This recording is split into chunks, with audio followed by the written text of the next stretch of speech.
Hi, Kristen.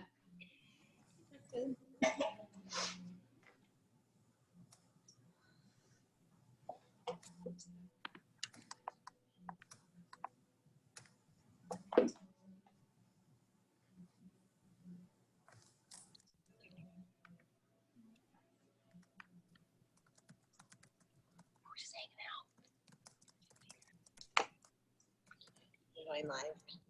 What? We're going live with the process. We are live. Just drink.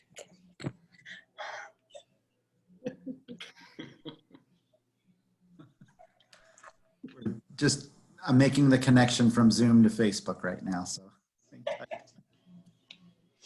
Martha and Steve. How are you seeing things?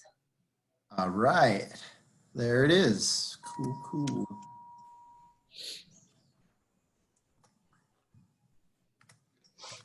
Okay, everyone, we're back. We're here. There's and wow, got people already on. That was quick. Steve and Martha from Columbus, Ohio. They are on again. So awesome. Good to see you joining us again. And let's see, we've got, oh, Kristen. Very cool. Right on. Got a few friends on there. I think Helen is on from Baltimore. What's up? There's Minneapolis. Shout out Minnesota. Whoop, whoop. Whoop, whoop. Cool, cool. Tim Corney. Oh, sorry. Hi. Jose Ramirez, hi. I know you. You know where I am, Jose.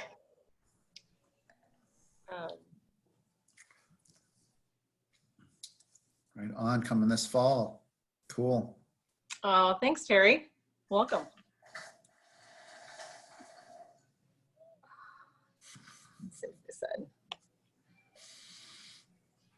Significantly better half. Oh, Robin Jody. Woo woo. What's up? Oh, I feel like I wish I could see everybody, but I love you all. You know, I want to see everyone too. Yeah.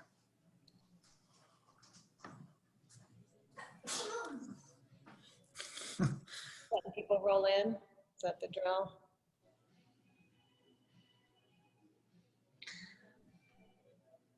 How's things down on Riverside, Manu? It's nice, not too much traffic, beautiful sky behind me. Yeah, Pretty it's really pretty. fine. Breezy outside. Looks nice. Yeah. I think it started cooling down already. My night cooling fan turned on. Oh. Oh, All righty. like it. Cool. Let's go. Wow, we got a lot of people on here. So that's great to see. And I think we've got a few many over there on the Facebook Live site. We usually try to make sure that one gets going too as everyone's getting all their notifications. So thank you again, everyone, for joining this Paso Wine Zoom Hangout. I'm Chris Toronto with the Paso Robles Wine Country Alliance, or pasowine.com. Happy to have another one of these little Zoom Hangout episodes here with another fun bunch of people. We had a good time yesterday on our practice session, and so I'm looking forward to our discussion today. Today's discussion is about alternative vessels. I'll get into that here in just a second, but what I'd like to do though is start off by introducing our panelists and letting them have just a moment to say a little bit about themselves and their brands. So Vailia, we'll start with you. Thanks, Chris. Hi, I'm Vailia Frome. I am the owner of Desparada Wines, which most of you know if you've joined this meeting. Some of you don't. Here in Paso Robles, I do a lot of Bordeaux varietals, a lot of Italian varietals. I work with a lot of Amphoras, and that's all I got. Those are the basics. The basics. You're located in Tin City, right? We're located in Tin City, yep. A little part of Paso Robles. Cool, cool. All right, Jordan, I'd love for you to talk next. Thank you, Chris. I'm Jordan Fiorentini, the winemaker for Epoch Estate Wines. We have 3 vineyards in Paso Robles. We're all estate grown, and I oversee all the vineyards of winemaking. And we are, well, I'm sitting in, just me by myself, in our barrel room on York Mountain, staring at all the different vessels that I use. There's one behind me too, to make wine. Very cool. And some of these vessels come from someone in particular who we all know well, especially Jordan, Manu Fiorentini. Who's that? ITEK Wine, Manu. Buongiorno a tutti. My name is Manu Fiorentini. I'm Jordan's husband. I began 10 years ago a company importing from Europe oak barrels, and within a couple of years started to import alternative vessels such as the terracotta clay Amphora from Tuscany, Italy, and concrete tanks also made in Italy. My company is based in Paso Robles, but I service North America.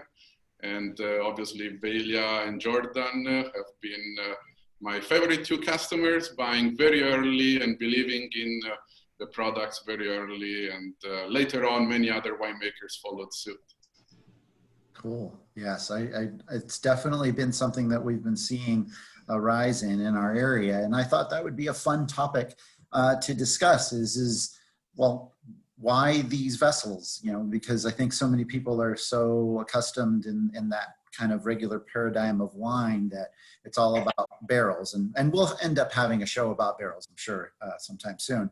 But I really wanted to look at what the alternative vessel kind of conversation could be like. And so I picked a few people that I thought would be perfectly appropriate to talk about. But before, I suppose, we really get into the nitty-gritty of what it is using one of these and what they impart and all that kind of stuff, maybe we can get to know what an alternative type of vessel is. What is an amphora, for one thing? I mean, we can see the concrete tanks there right over Jordan's shoulder, but Manu, do you want to do a quick little, and then there's some other ones there, there's an amphora there.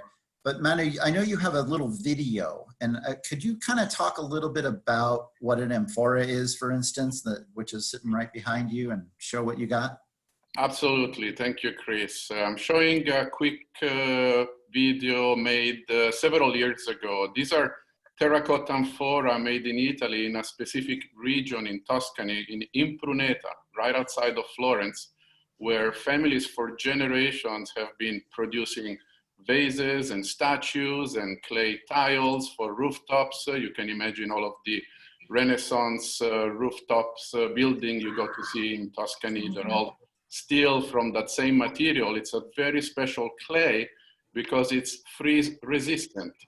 And eventually from the 80s, there has been a movement of producers in wine that started to look at the old tradition, especially from the country of Georgia, where the big containers made of clay called the quevri have been used for so many years, for centuries.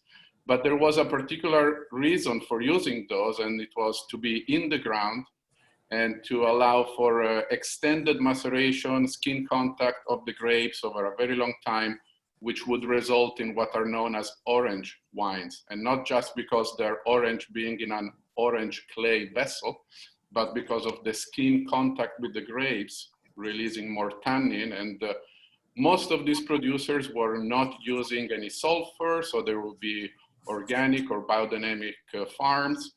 And skip toward just about 15 years ago, many other producers started to look at the clay vessels as a way to get a different flavor, a different layer of complexity in aromas, in the mouthfeel.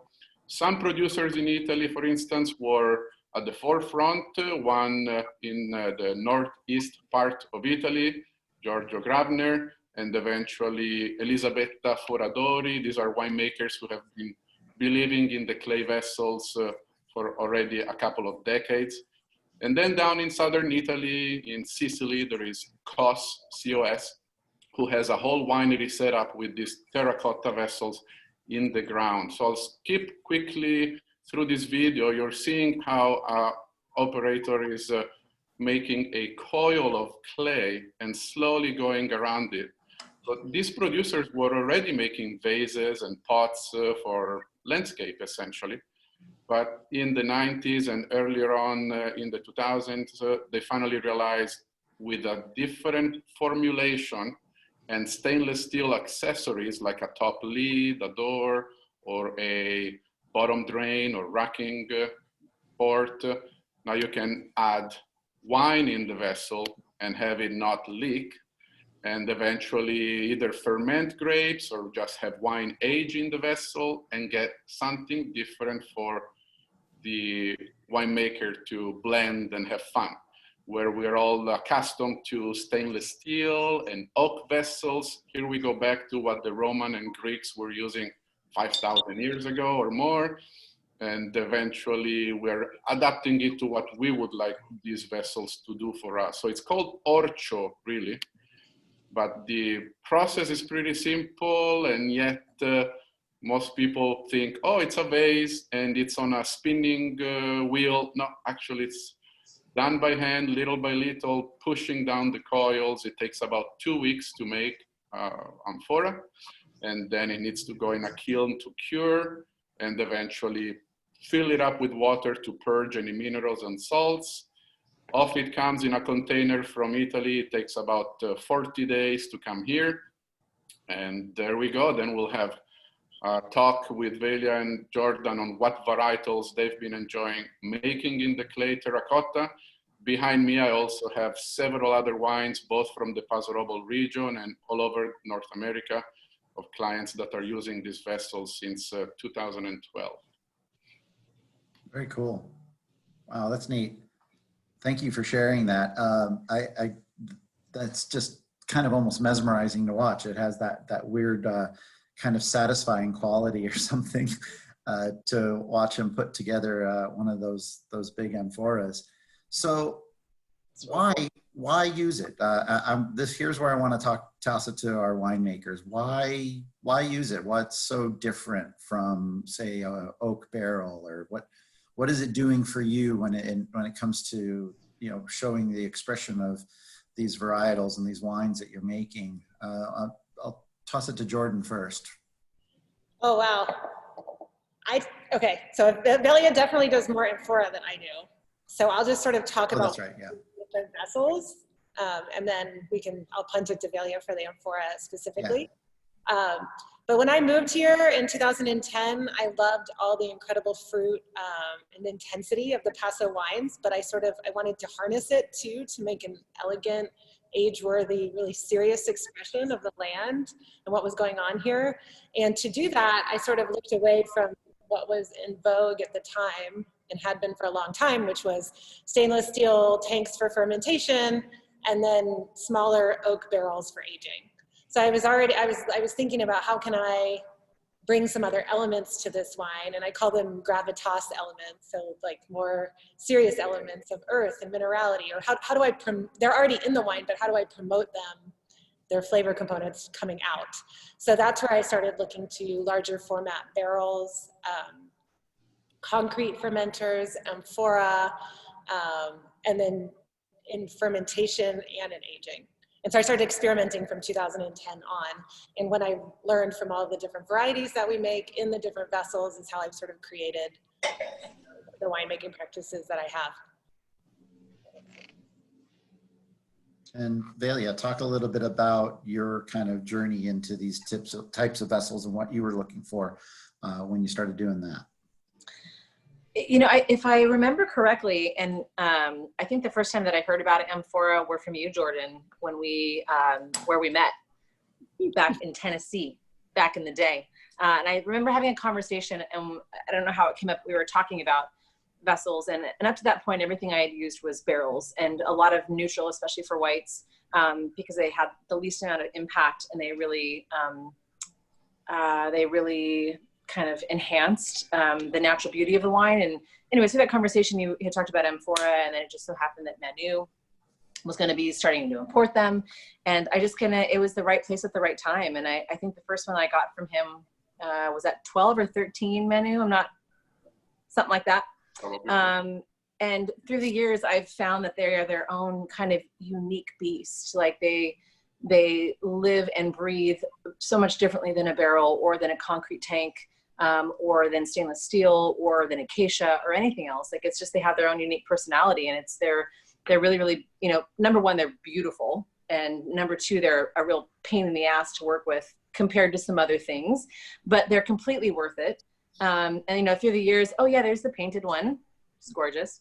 You know, through the years, we've looked at different things and to try to make them easier in the cellar. But the reality is they just require a lot of handwork, but the results are always worth it. And I think that, you know, the wine just lives metabolically differently in a barrel. And I think when it comes to wine, we're all trying to put our own mark on something that doesn't really need us. It's going to happen with or without us. And so how can we help, like Jordan said, how can we harness it, or how can we put a mark on it? How can we foster this to make it a better product? And, you know, using different vessels means that we have more of a palette to play with, I think. I agree. And when you're looking to that palette, I mean, I'm kind of curious as to some of the things that then it is imparting. I mean, we started to talk a little bit about aroma and mouthfeel. Are you finding that certain varieties are better suited, or is it just consistently this kind of experimentation type of process? Yeah, what do you think, Jordan? I've definitely experimented with a bunch of different varieties in the different vessels. So I'll start with the Amphora. I tried Syrah, then Grenache, then Mourvèdre, then Viognier. And with the Amphora, Manu and Vailia can speak more specifically. For me, it definitely imparts this earthy character to the wine. I really love, because I want to promote that. It's like earth and minerality. The fruit is already so given, especially in California, but especially in Paso Robles. And so I love that aspect of it. I found that it helped. There's a little bit more micro oxidation that's happening through the fermentation and aging. So wines of Southern Italy, I think they'll, you know, maybe if they're buried, the amphora is buried, it's different, but wines tend to quicker and can go to bottle quicker. So I found that it was best for our Syrah, especially some more of our muscly Syrah. It worked really well. And so promoting earthiness in amphora, and then the concrete, in my mind, we ferment a lot in concrete, but then the aging in concrete is where you can really, I think, notice the flavor differences, because you compare and contrast from barrel to concrete. And I find that the concrete really helps, number one, promote the minerality of the wine. It kind of seems so easy to say that, but you have to experience it first to then be able to say it. Like, I could have said this before I even tried it. So minerality in concrete, but then there's also less oxygen, and it's a larger format, right? So I have the barrels that are evolving at a certain speed, and then the concrete is evolving at a different speed, and it's more of a pure expression of the wine, not necessarily frozen in time, because you've got the contact with the concrete, but it's a more rustic expression of the wine. It doesn't, the tannins don't soften as quickly. The fruit is more vibrant in some aspects, and then the tannins might be a little bit rougher. So I found that I like Grenache, and then our Grenache Mourvèdre blend in the concrete. And then I do a lot of white in concrete, Grenache Blanc and Viognier. There's somebody that asked, and I thought while you're talking, maybe you can almost both kind of address this too. And if there is less evaporation, now you were saying there's, of course, there's really no real oxygen exchange then with concrete, but what about with amphora, and what's that kind of relationship like? Yeah, and we definitely, I think the amphora is more so, it's more like a barrel, even maybe a little bit more so. I feel like the exchange of oxygen, and also the amphora that we have, and I think Jordan, yours is, these are 500 and 800 liters, so they're not super large like the concrete tanks behind you. So if we were to have a larger format, maybe that would change a little bit. But as far as the amount of, like I can only go based on what we top every 2 weeks, and I know how much I've lost in a barrel versus an amphora, and they're pretty similar. But metabolically speaking, like I've done Sangio, we've done Barbera, we've done Nebbiolo, and then a bunch of different whites. And I find that the reason I love it on the Italian varietals especially is they're so aggressively acidic and tannic. And I can, I've done the same lot in a barrel versus in an amphora. And, especially with Barbera is a great example, because the Barbera that we source here from Edna Valley is so acidic, it hurts. It's awful. in the beginning. But in the Amphora, like even right now, I can pull a sample of that and I can taste it, and it's further along. The tannins have softened, the acid is softened, it's gone through ML quicker. Like it just tastes better. I can drink it. Whereas the stuff in barrel is still unmanageable. Like you just can't, like, see you later. I don't know. Talk to you in a year. So it definitely, you know, even though the loss is very similar, the breathability is different. The oxygenation is definitely at a different rate. If that makes sense. Yeah, it does actually. So you were saying that you top every 2 weeks with Amphora. Is there a different regimen? We top everything with everything. Oh, everything. Okay, got it. Yeah. Hey, what are we drinking of yours today? I wanted to show everybody that we have what we have, but Vailia, would you talk a little bit about what's happening here? Right, so this is a Sauvignon Blanc. I do a lot of Sauvignon Blancs. I do about 8 to 10 per year that are all single vineyard, single vessel, or something done experimentally, or something to sort of highlight where it's from. This is from Presqu'île Vineyard, which is in Santa Maria. It's one of my favorites because they have so many cool clones. They have 4 different clones of Sauv Blanc. I've been getting this same block and these same grapes since 2012. They're some of my faves.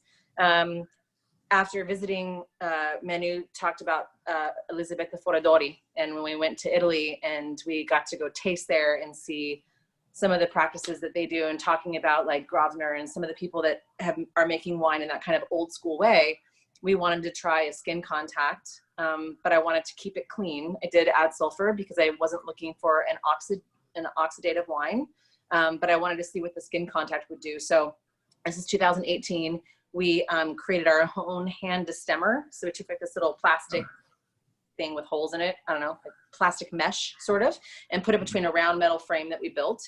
And we hand destemmed the grapes, and then we put them in the amphora, and then we fermented it on the skins. And then when it was finished, we topped it up from neutral wine, from the same wine from a neutral barrel.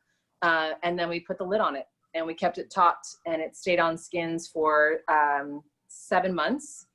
And then we racked it off and into barrel, because from the previous year, we had learned that it just, it stayed really, really cloudy, really turbid, and it really needed to settle. And so we had to give it some extra time to do that. So we racked it off and gave it about 2 months in barrel to kind of settle out and clarify a little bit. We didn't filter anything. And then we bottled it. So this was on skins for 7 months. And it was so amazing cool. Considering the color. That's so cool. Yeah. And again, we didn't let it oxidize. We kept it topped, and we did use sulfur because I wasn't looking to do an orange wine. We really wanted to see, like, what does it mean if, like, you know, in the way that they used to make wines and left wine on skins this whole time, like, what does that actually do to the wine in kind of the circumstances that we normally do in the cellar? So that was a really cool thing to see. It was cool to see that the berries, I thought they would all sink to the bottom, and some of them just like would pop up, and there was like still like almost like this like carbonic mass like thing happening in the berry, and they would like boop, and like it popped the bung all the time. Like I could never actually seal it. I had to keep a bung on it because it stayed active. It was really, really cool. Mm-hmm. But it's not tannic, it's not bitter. I was really amazed to see how it came out. When you say you put the lid on it now for an amphora, now we all know a bung goes into a barrel and stainless steel has a door. You can see the door. What is the lid then on the amphora? Manu can probably show us, but there's a metal lid, on top. And then in the center of that is, you know, so again, this has been modified so that current winemakers can actually use these, right? So there's a metal lid. And then there is essentially a hole in the top that you could either put a valve on, or you could put a bung in, or whatever. And so we keep a little bung in there so that it can still do what it wants to do. But, you know, traditionally they put beeswax, I think, along the rim, and they put the lid on, and it's just sealed, and it will do its thing. Yeah. Oh, that's cool. Very cool. Jordan, why don't you talk a little bit about this wine and then get into talking a little bit more about Concrete. Okay. I love Vailia. I love your wine so much. It's hard to stop drinking it. It's reciprocal. Okay. Well, I'll start drinking. Mine definitely needs some more time to open. So this is the 2016 Veracity from Epoch. And I chose this wine for today because it is aged in lots of different vessels. It's aged in concrete, it's aged in large format, barrel, medium size, and small. And then it was also fermented in concrete and stainless steel. So it's touched a lot of different vessels. And so I just kind of wanted to show you how it can all come together in one wine. And it's Mourvedre based, so it's 51% Mourvedre, 36 Grenache, and 13 Syrah. So it's our Mourvedre based GSM, kind of like our medium range weight palette. I play around with like palette weights. So I've got like at Epoch, the Grenache wine or sensibility is the lightest red, down to like the Syrah, 100% Syrah and Tempranillo are the heavier ones, the heaviest ones. And so this wine, over the years of watching it just evolve in barrel, I thought it's, you know, I want to kind of control that evolution a little bit more. I like for the people who are customers who buy the wine to be in a little bit more control in terms of, you know, they buy it and they can age it for a really long time, and it's up to them to decide when they want to open it. And it's going to evolve beautifully for 10 plus years. So inserting the concrete in the aging process was helping me get to that goal, as well as promoting some more of that minerality and earthy characters. Someone had a comment about the 2016 Mourvedre. It was not an Amphora, but it's earthy because Mourvedre is earthy anyway. So there's a more pure expression of just the fruit by itself in concrete, and or Amphora potentially too. I played around with Mourvedre one time, but it was like earth on earth. It was like too much earth. So I went back to the concrete aging with it. And so what we do is we'll make the blend about this time of year after the previous harvest, and then put some wine into concrete, and then put the rest back to different sized barrels. And then it'll age there for another year, and then we'll bottle it. So I'm constantly comparing the concrete to the barrel. And if you've ever come to Epoch and tasted with me, I usually start at the concrete, and then we compare the same wine aging in barrel, just to see. And it's really interesting. And I'm always learning things in every vintage. It's not like a recipe where you can be like, oh, I got this 1 year, so it's going to work the next year. You know, it's kind of trial and error. But if you put a wine to bottle and it's still really fresh and still really young, you can't go wrong, because then people can just age it longer. But if you go past its time in your cellar and you put it to bottle, then you're kind of, you know, they're limited in the age worthiness of the wine. So which one, when it comes to age worthiness, if it's on its own, so concrete versus Amphora, and then, and I'm reading from a question asked is if they take longer to open up when ready to drink, concrete versus Amphora. I definitely think that would depend on the vintage and the wine and the other winemaking practices, and also how you like the wine. But in theory, if it's a more reductive form of storage, meaning it's not allowing oxygen, it should be in a more reductive form in your bottle. You agree? In theory, all things being equal, right? Like, you're totally right. Like, if it was the exact same wine made the same way by the same person on the same day in the same vessel, then and bottled the same time, sure. And the That's same hard clone? to do. But yeah, same clone. But yeah, you know, in theory, that would be right. Yeah, in theory. And I've tried to compare. I have put wine, I feel like it was fermented in the 2013 Block B. Elliot Decker had this question. I fermented in concrete, stainless, oak tank, oak barrel, and Amphora. But it only ended up aging in Amphora and oak. But I had like everything in that wine. And I loved, even though the Amphora was a 500 liter, it was like 13% of that blend. But I swear it added this earthy component that just sent that wine into a realm of more complexity. Cool. Hey, Manu, so with Amphoras, what's their lifespan? What do they age out ever? What's the deal with those things? This is a good question, and it brings here a bottle of a wine made in Chile. It's Cinso with De Martino. They have 100-year-old Amphora. Wow. In a brand new state-of-the-art facility with stainless steel tanks and this crazy old moldy, full of dust and spider webs, terracotta Amphora. But I have with me a few bottles of wine, some of course from Paso Robles, and these are clients who are using Amphora. Some of the early adopters, Christopher Ferrara with his Clesi label, making Montepulciano, Aglianico, And Anthony Yanta Denner doing on, let's see what vintage, his third worshipper, 2013, Sherman with his Thatcher label, and Sabrine at Rath, and then we go up north, Soledad, and even Jeff Cohn, famous on his Zinfandel, has been using the Terracotta Amphora as of even 2013. This is a 15. So there's several people who are using them, and if you don't drop it with the forklift, it's gonna last forever. Whereas or steam it.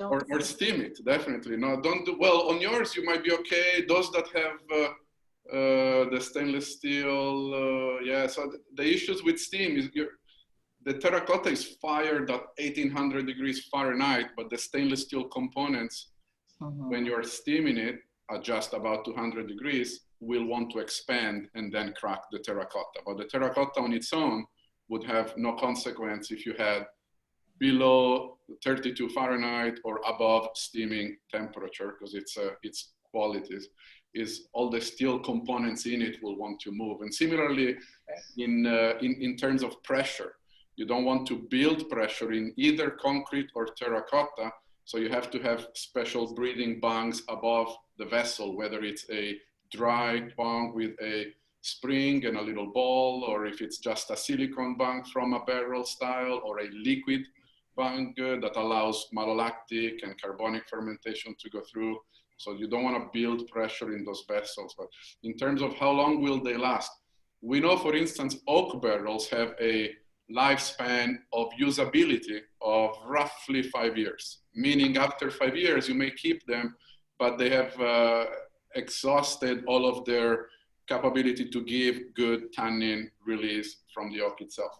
So after that point, a barrel becomes neutral. It's not really doing much, except it's a very cost-effective way to keep wine without interfering too much flavor-wise. So you look at concrete. Concrete can last decades. Terracotta can last decades. They become a part of the building and not just a tool that needs to be replenished every so often. Barrels, you buy barrels every year.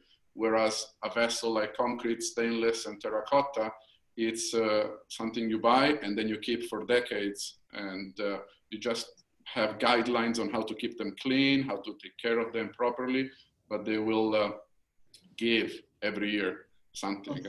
The beauty for us was the discovery of these materials and go through Italian winemakers and wineries using them, understanding why are you using this vessel, what's it doing? And the first part was wineries in Florence using Syrah, Sangiovese, and Trebbiano on terracotta. And they were able to bottle this wine 7 months after harvest. Whereas normally, as you know, in Italy, some wines are staying 2 years in barrel, another year in bottle. If it's Brunello from Montalcino, it's 5 years before it's released. It needs so much time to soften that tannin. And all of a sudden, you have wines that are ready in less than a year. It's a deal breaker. You have a quicker turnaround. And of course, the reason being the wines are fresh and fruity and juicy. So you have a softer tannin, more complex aroma. I have about 20 varietals, give or take, of wineries using them on whites and reds, all sorts of varietals. And for each one of those, some may work better, some may not, but it's not necessarily that those who don't work better are making the wine terrible. It's just not as exciting, perhaps. I have even clients in Napa Valley using them on Cabernet and Merlot. Those perhaps not as exciting as the Rhone varietals, whether it's Italian varietals, for sure they work great. A client in Walla Walla, Washington doing Aglianico, 2 years in the amphora and still not bottled to soften up that beast of tannin that Aglianico has, and then eventually get bottled, and it's a beautiful wine. It's made at Leonetti in Walla Walla. So these are vessels that can give a different complexity of aroma and mouthfeel, and they will be an asset more than just something you have to buy every year and change. Vailia, for instance, you have 6 or 7 amphora now, and yeah, we have 7. The majority are from Manu. They're varying in size from 4 to 800 liters.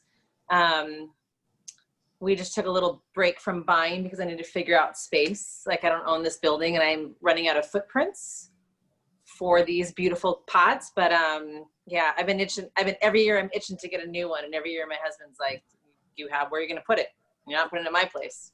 So I don't know yet, but yeah, you know, 7's great. And they're all different. Like I have some with lids and some without. And, you know, some we use for storage, some we just use for fermentation.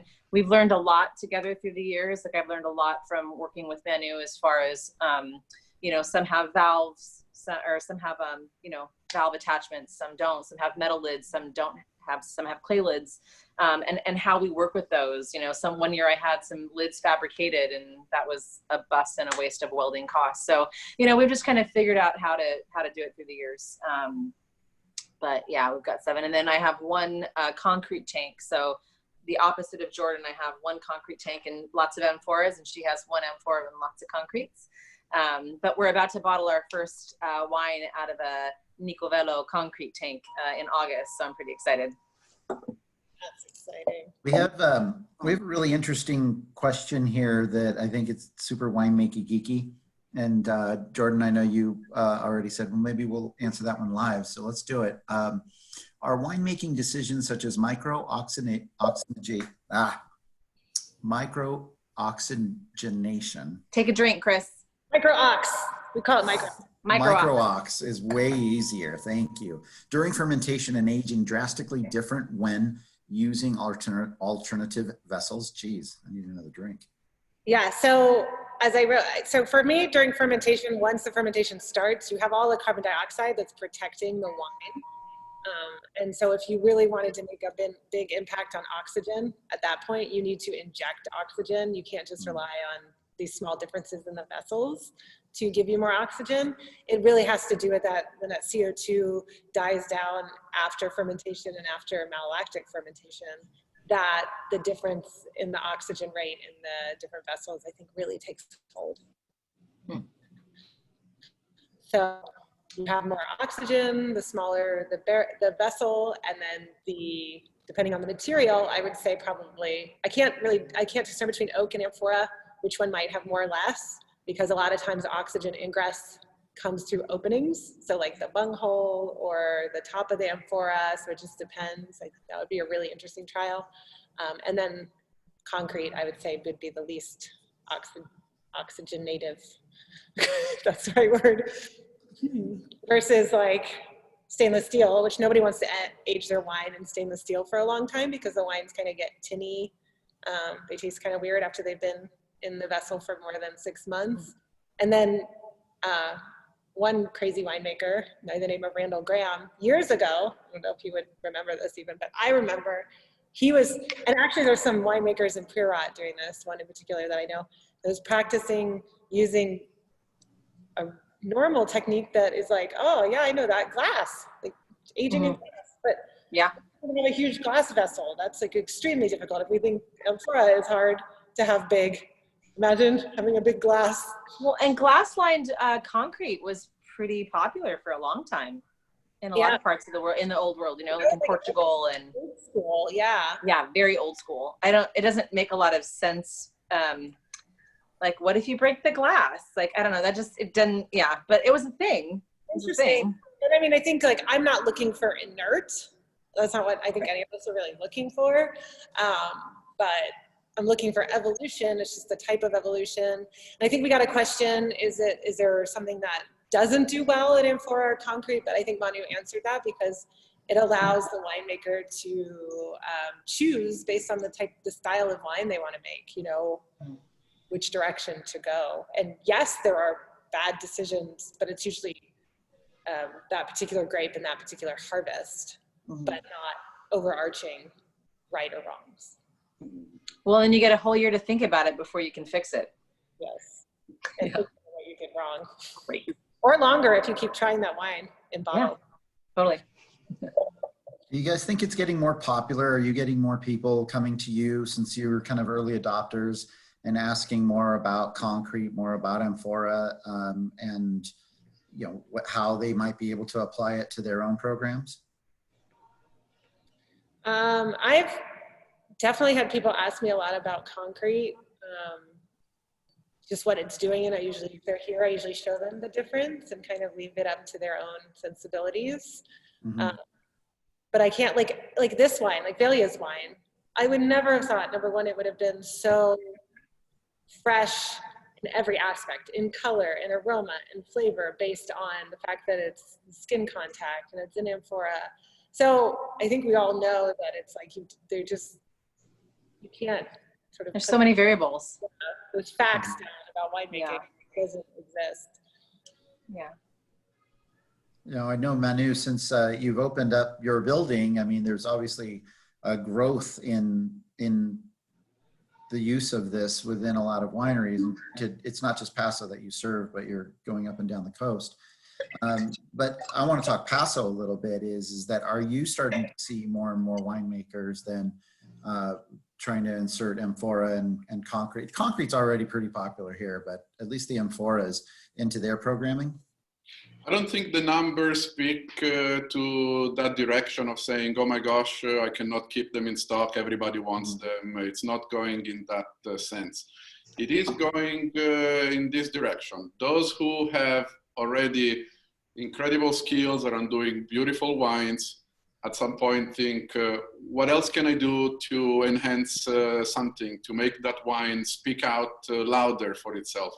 Normally we'll use oak barrels, but as we know, we have a lot of interference and marriage of things happening with oak barrels, some very, very positive, but then not necessarily letting that fruit speak for itself. So some varietals, very interestingly, that my friends here in Paso and elsewhere are producing, they're saying, I'm not so happy with what's going on with barrels. What else can I try? Well, I have the answer. So we have Grenache Blanc, we have Chenin Blanc, we have Pinot Blanc, Pinot Grigio, Sauvignon Blanc, Chardonnay, Viognier. So many things that you may already make something beautiful, and then you wonder, what else can I do with it? And it's pretty simple to look at that. So I've been importing about 1 full container per year from Italy, where in the season in the spring, where I would travel, see my clients, all the orders were spoken for. By the time the container arrived from Italy, it was already sold. Everything needed to go to our location. Eventually, I started leasing a warehouse and just finished building mine in Paso, with the goal of having more inventory, because if I'm always selling out, I need some available at the last minute.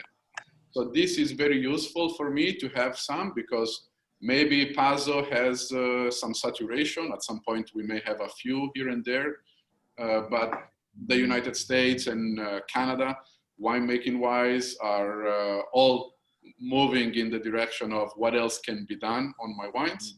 So in the Okanagan in British Columbia, I have several clients buying amphora. In Oregon, we have wineries using them on Chardonnay, Pinot Blanc, and Pinot Noir. In Washington State, again, whites and reds, there's a wide variety. I just sold one for a winery in New York. So there is that necessity of, I need to have them because somebody wants it. If I tell you, you have to wait next year, you may just say, okay, well, maybe I don't want to wait.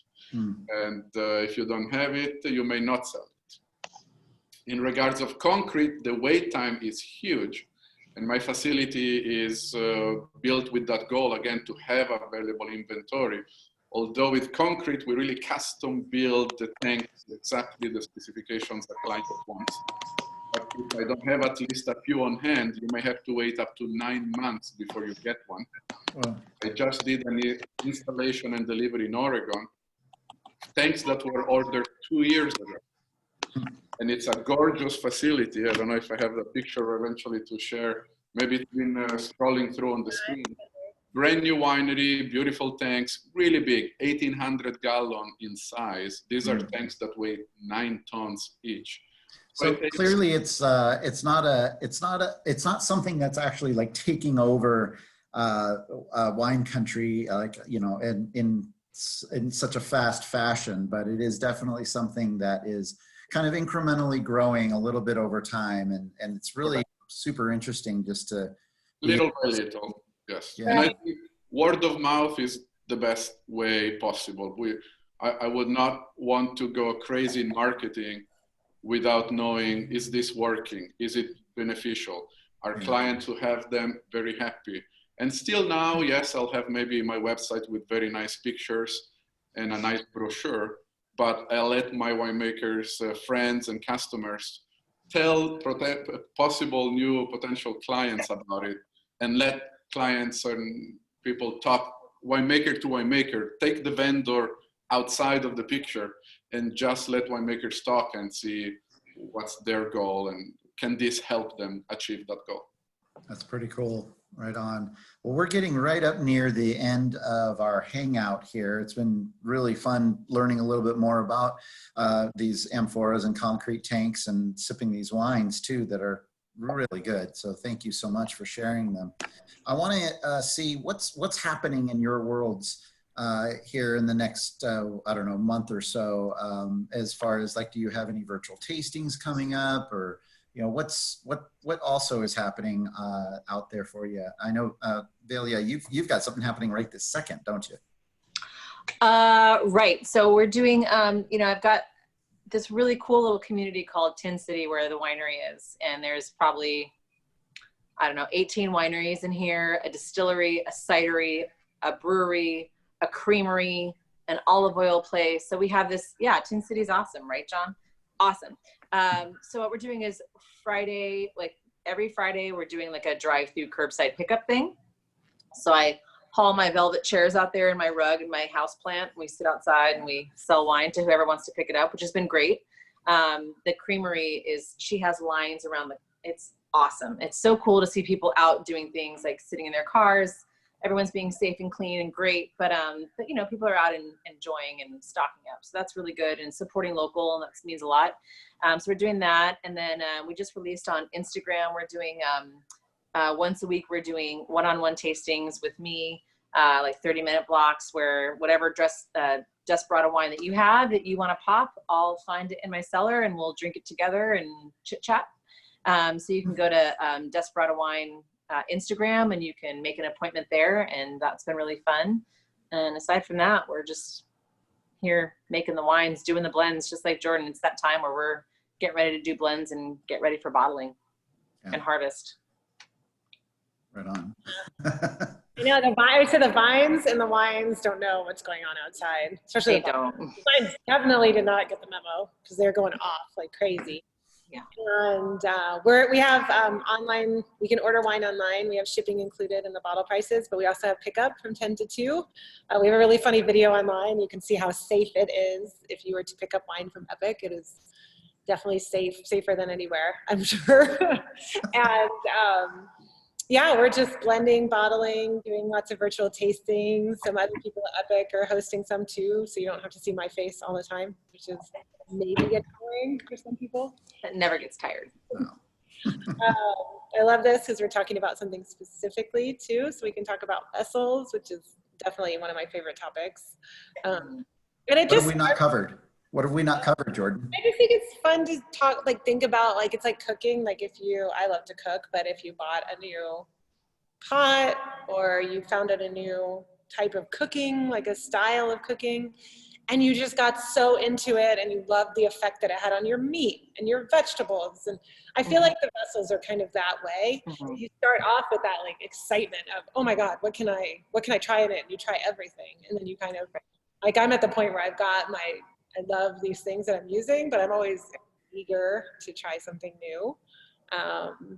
Yeah, and it's hard because we only get to do it really once a year, right? So like, you know, I've found my favorites too. Like I like my cast iron, I like my steel skillet for this, and I like my this. Like I definitely have things that I've tried through time, and it's hard when harvest pops up. Like there's some things that I'm willing to experiment with, but also I only have 7 clay pots and I only have 1 concrete tank, and I only have, you know, so I don't want to like screw anything up. So it's, you know, it's a hard decision to make.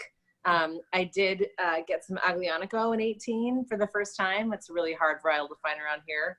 And we did ferment in Amphora, and I'm going to bottle that in August. So I'm really excited about that. But, you know, it's hard with this thing that you get to do once a year. Like you can cook every night, but you get to make wine one time. And so it's hard to. Yeah, it's hard to make to pull the, Yeah. then you have this beautiful fruit and you don't want to screw it up, like Vailia said. So it sort of goes with timing, your limited time during the day. I also think someone asked if you can go, like, can you have like a red and a white in the same vessel? So I've definitely gone, I like to go only white to red. There's a couple times I've gone red to white, but I don't love to do it. I agree, and I've talked to other, and I know Manu, we've talked about this before, and I've talked with other Amphora producers, and they've all assured me that given the proper cleaning, you can go red to white, but I'm a chicken, and it makes me nervous. So like the vessels that I have are kind of dedicated to their colors. Yeah, that's how I've been. We've converted one concrete from to white from red. red to white, yeah. And that's like, I have other concrete I'm looking at, but you're not. Da, da, da, da, Da, da, da. Oh, look at those A few eggs. eggs. They're so cute. Eggs, and I have more concrete upstairs. And you can though, you just have to clean it really well. Yeah. And more coming this harvest. Yeah, I have more concrete coming this harvest for fermentation. That's the other thing I want to say for fermentation vessels. If you're in an open air facility like our upstairs tank room at Epoch, there's the cooling and heating glycol embedded in the concrete, which is like a heated floor in a house or cool floor. So it's amazing for us because there's great insulation and we don't have to do very much. I don't have to like, in a stainless tank that has a heating and cooling glycol, you turn the glycol on and off and on and off and you're switching and you're watching all night. The concrete is very gradual and it's very controlled because of the mass. And I just think that that is awesome in terms of not having to input the human very much into the.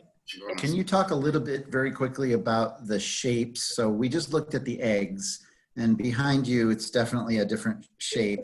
Tulip. What does shape do? Yeah, so shape is important when you look at, say, the eggs that I just showed you versus the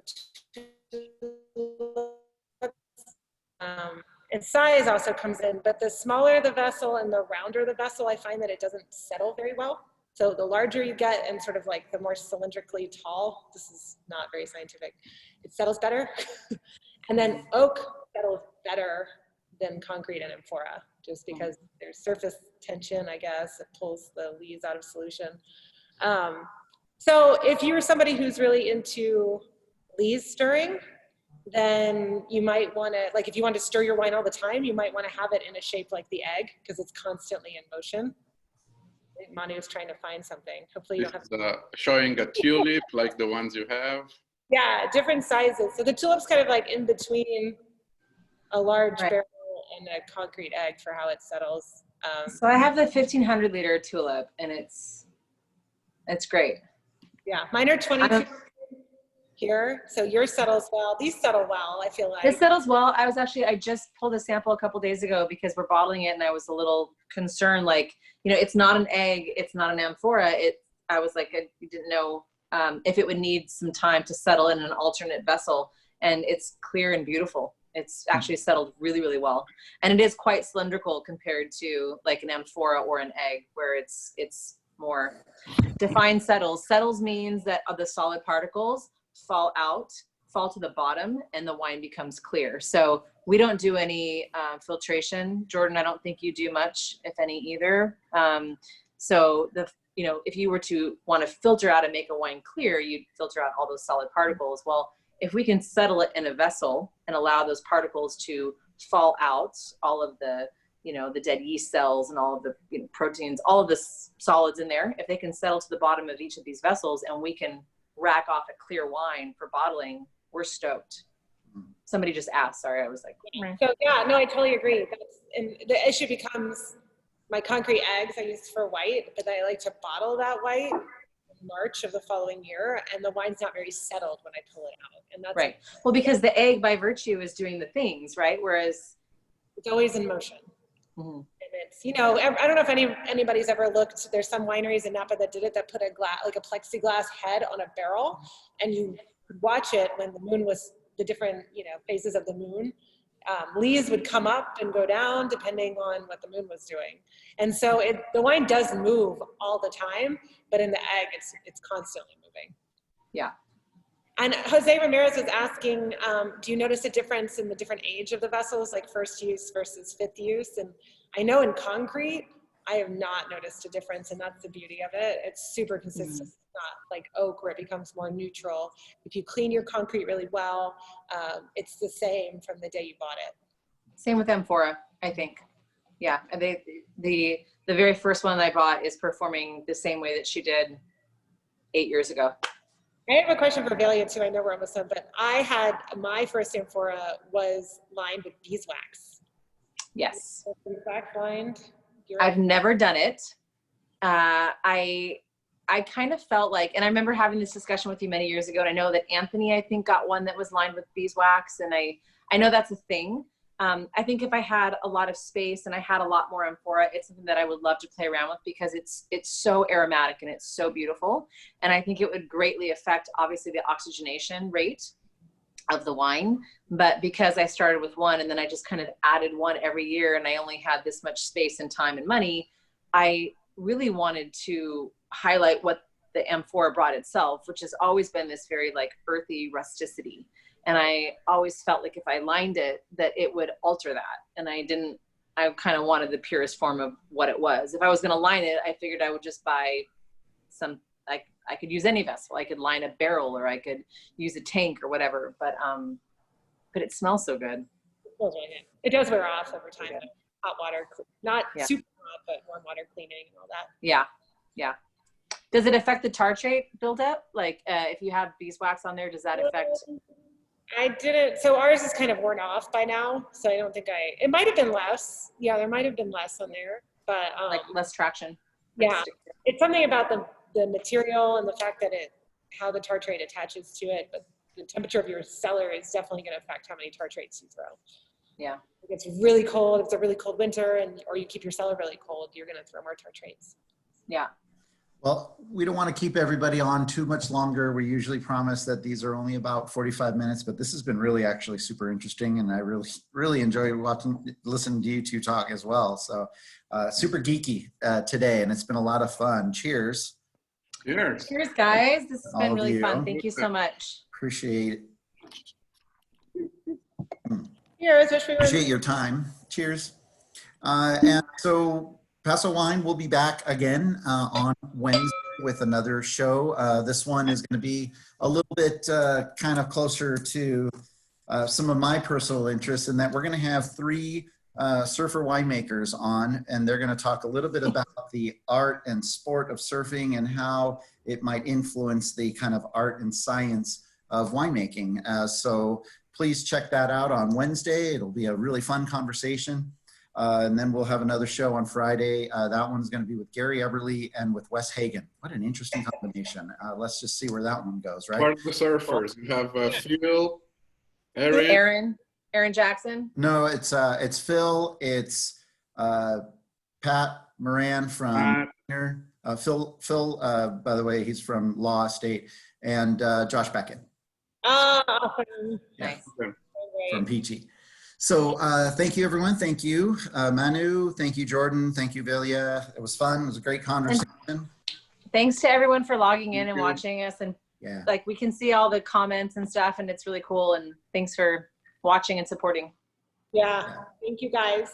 Yeah. Thanks a lot. All right. Cool. We'll see you again. Bye. Bye. Thanks.